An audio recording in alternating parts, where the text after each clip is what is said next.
The room shook with tension. Bright lights, cameras clicking like machine guns. And then Trump roared, "Get out!" His voice thundered across the hall, slicing through the murmurs like a blade. Faces turned. Reporters froze mid-sentence. Every eye locked on the man at the center of the storm. Donald Trump stood rigid, his fists clenched, his face a furious shade of red. His jaw trembled, lips curling as if the air itself had betrayed him. He pointed across the room like a general calling fire on an enemy. Barack Obama didn't move, not an inch. He sat calm, almost serene, hands folded lightly as if the chaos didn't belong to him. His gaze was steady, cool, sharp, deliberate. The kind of look that said, "I've faced worse, and I'm still here." The silence that followed was deafening. Even the cameras seemed to hesitate, their flashes slower now, like the world itself was holding its breath. Trump's voice cracked the air again, louder, harsher. "You heard me. Get out." Gasps rippled through the crowd. Someone whispered, "Oh my God." Obama leaned forward slightly, just enough to make the room tilt in his direction.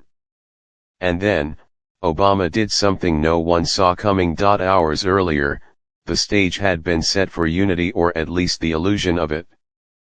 A high-profile summit in Washington, billed as the meeting that could heal America's bruised politics. Cameras lined the walls, networks carried it live. Every outlet promised history in the making. Donald Trump had agreed to attend reluctantly. His poll numbers were sinking, scandals circling like vultures.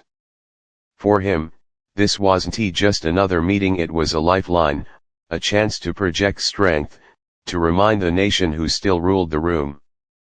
And then came the twist. Barack Obama walked in. The crowd stirred. Some cheered softly, others whispered like they'd seen a ghost. Obama wasn't just any guest, he was the symbol of everything Trump fought against. Dignity. Inclusion. Leadership without theatrics. He had been invited to speak about unity, about bridging divides in an era ripping apart at the seams. To some, it was hope. To others, a threat. On Twitter, hashtags exploded before the first handshake. Summit Showdown. Trump vs Obama. Screens across America lit up with comments, "This is going to be epic. Pray for the moderators. 2 men, 1 stage. Who walks out standing?" Millions were watching. Legacies were on the line. Trump saw a challenge to his throne. He couldn't let it stand. But while Trump believed he had the upper hand, the truth was about to hit harder than he imagined. Donald Trump built his empire on spectacle. Glitz, gold, cameras flashing, the image was everything. For decades, he lived by one rule: dominate or disappear. And for a while, it worked. From boardrooms to reality TV, Trump perfected the art of making every room bend to his will. But politics, that was a different game. And for Trump, winning wasn't enough, he had to humiliate. It wasn't just about policy, it was about power, and power meant making his rivals kneel. Barack Obama had been his obsession from day one. Long before the presidency, Trump hurled himself into the birther crusade, peddling the lie that Obama wasn't born in America. He tweeted relentlessly, mocked relentlessly, even staged press stunts to demand proof. It wasn't politics, it was personal. Obama was everything Trump wasn't: calm under fire, admired globally, a leader who didn't need to shout to be heard. That contrast gnawed at him. And whenever Trump felt cornered, the mask slipped. The charm turned venomous. A simple disagreement became a war. Critics became enemies. He didn't debate, he dominated, or at least tried to. His strategy was always the same: go louder, go harsher, never back down. But that strength was also his flaw. Every outburst, every insult, was a crack in the armor. The ego that made him feared also made him fragile. He needed control like oxygen, and the second it slipped, so did his composure. Now, Standing in that summit, cameras on, Obama across the room, Trump felt the old rage ignite. He saw a rival who had once mocked him, roasted him on national TV, a man who represented a dignity Trump could never buy. This was his chance to settle the score, to remind America who commanded the stage. He thought this moment would cement his power, but the stage was about to flip. Barack Obama's story was never one of shortcuts. It began far from marble halls and political dynasties. A boy raised by a single mother, shaped by sacrifice, driven by an unshakable belief that education could rewrite destiny. At Harvard Law, he didn't just study law, he made history, becoming the first black president of the Law Review. Even then, there were whispers, doubts, doors slammed in his face. He answered them not with rage, but with reason. That became his signature, composure. While others shouted, he listened. While rivals struck low, he climbed higher. When they go low, we go high. Michelle's words became their creed, a philosophy tested at every turn. As president, crises came like storms. A collapsing economy. Wars abroad. Tragedies at home. And through it all, his steady voice became the anchor of a shaken nation. Even his critics admitted, Obama never cracked. No tantrums. No table flips. Just calm precision, a leader who believed dignity wasn't weakness, it was strength. And when attacks turned personal, when they mocked his name, his heritage, even his birth, he didn't just fight back, he dismantled, with humor sharper than any insult. A roast, a smile, a line that left opponents blinking in silence. That was his power. Not volume. Not fury. Control. Grace under fire. And that very calmness was about to become his most powerful weapon. The summit had started with polite nods, rehearsed smiles, and hollow handshakes. But the air was thick, every word from the podium felt like a match hovering over gasoline. Trump shifted in his seat, legs restless, jaw clenched tight. Cameras zoomed in, hunting for the crack in his grin. Then it happened. He shot up from his chair like a man springing from a trap. The mic quivered under his grip. His voice, sharp and guttural, split the silence. "You don't belong here." Gasps rippled across the room. Reporters froze, half-formed sentences dying in their throats. Screens blinked with breaking news alerts before the next words even left his mouth. "Get out."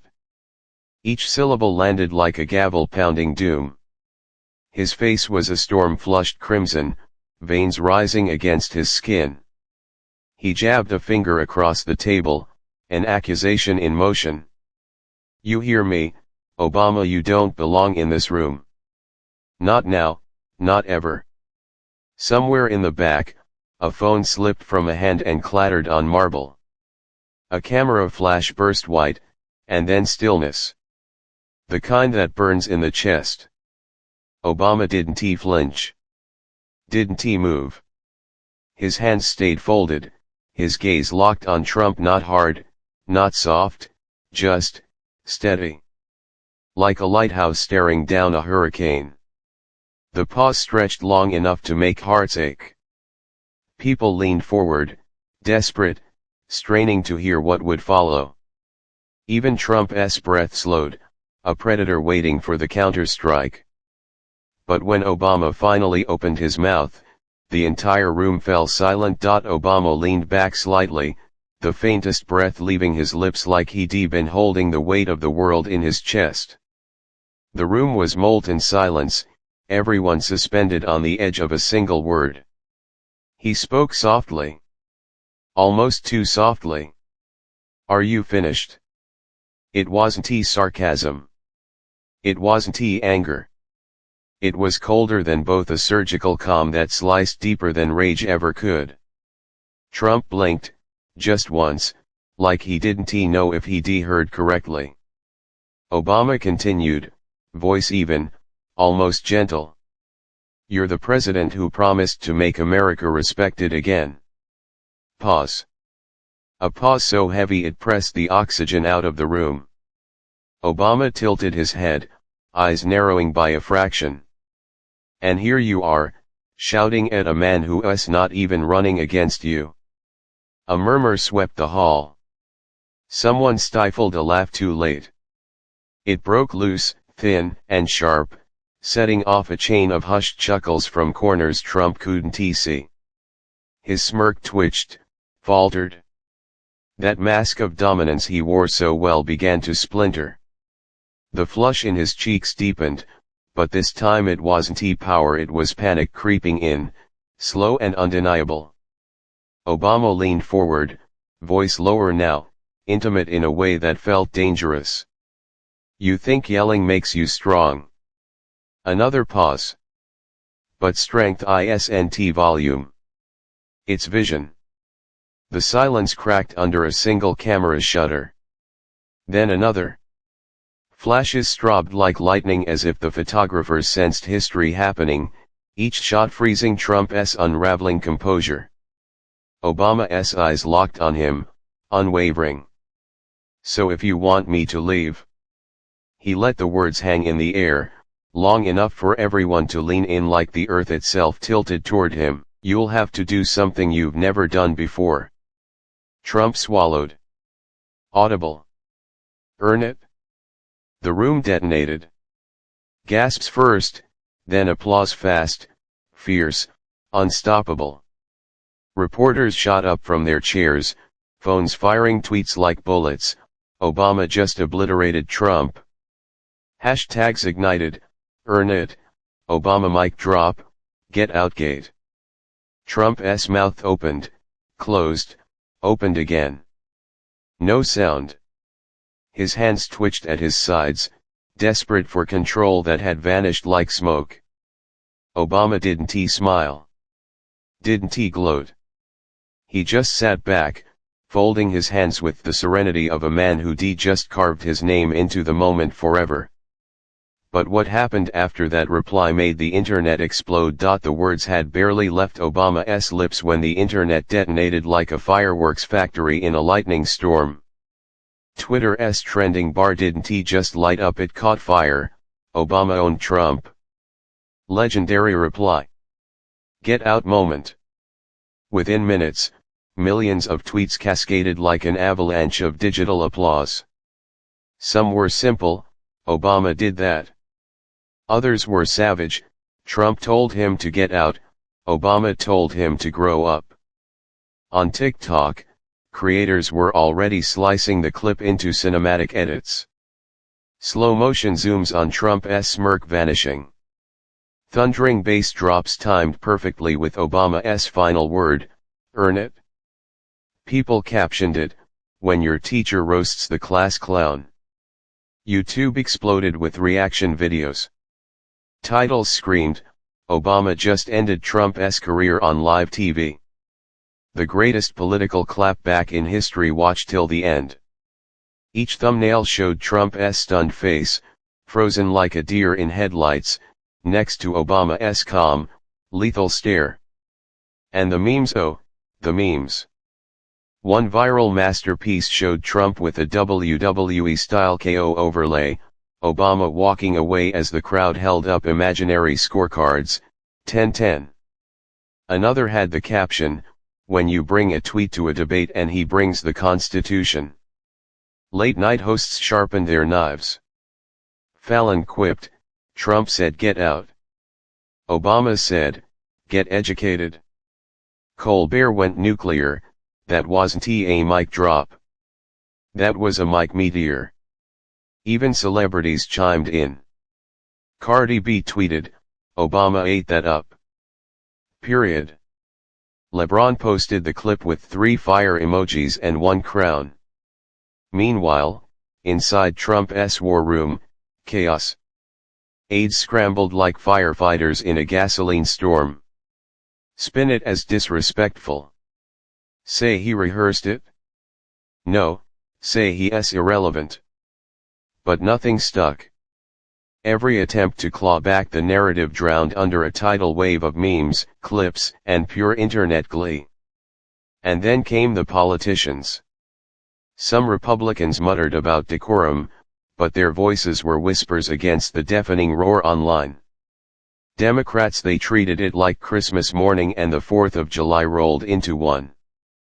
But for millions, this wasn't just entertainment, it was a message. In that moment, America was reminded of something it had almost forgotten. Power isn't just about volume. Leadership isn't about who yells the loudest or dominates the room. It's about composure, respect, and the quiet force of truth spoken with clarity.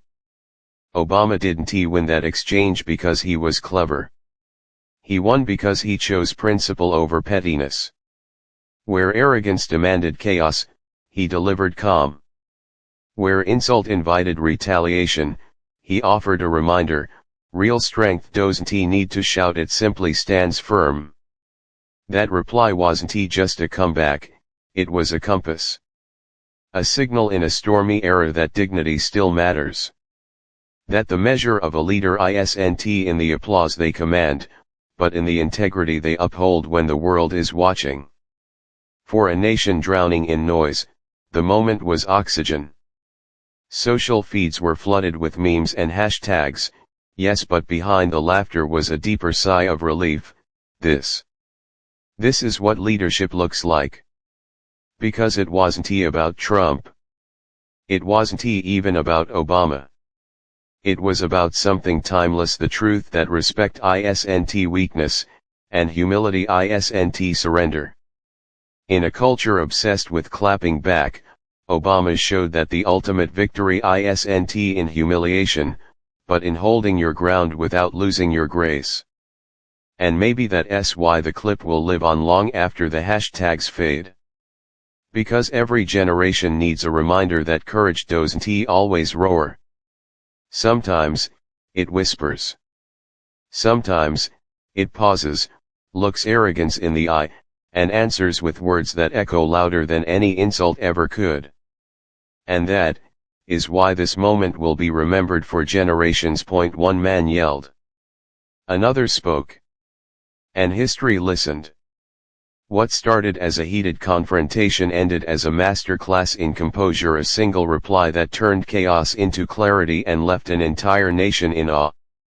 This wasn't just a viral moment, it was a lesson, a statement, a spark that reminded us what true leadership looks like. Trump had the volume. Obama had the voice. And in the end, the voice carried further than the noise ever could. Now, here's where you come in. Because this story, this moment isn't just about two men on a stage. It's about what we choose to value: anger or integrity, noise or truth, arrogance or respect. If you believe dignity always wins, if you believe leadership is about more than who can shout the loudest, share this story. Let the world know that calm can conquer chaos. And don't just stop there, hit that like button, drop a comment with your favorite moment from this showdown, and subscribe for more stories that prove why words matter. Together, let us build a community that celebrates intelligence over insults, respect over ridicule, and voices that lead instead of just yell. Because in the end, history doesn't remember the outbursts. It remembers the words that change everything. Subscribe. Share. Speak up. The next chapter of this conversation starts with you.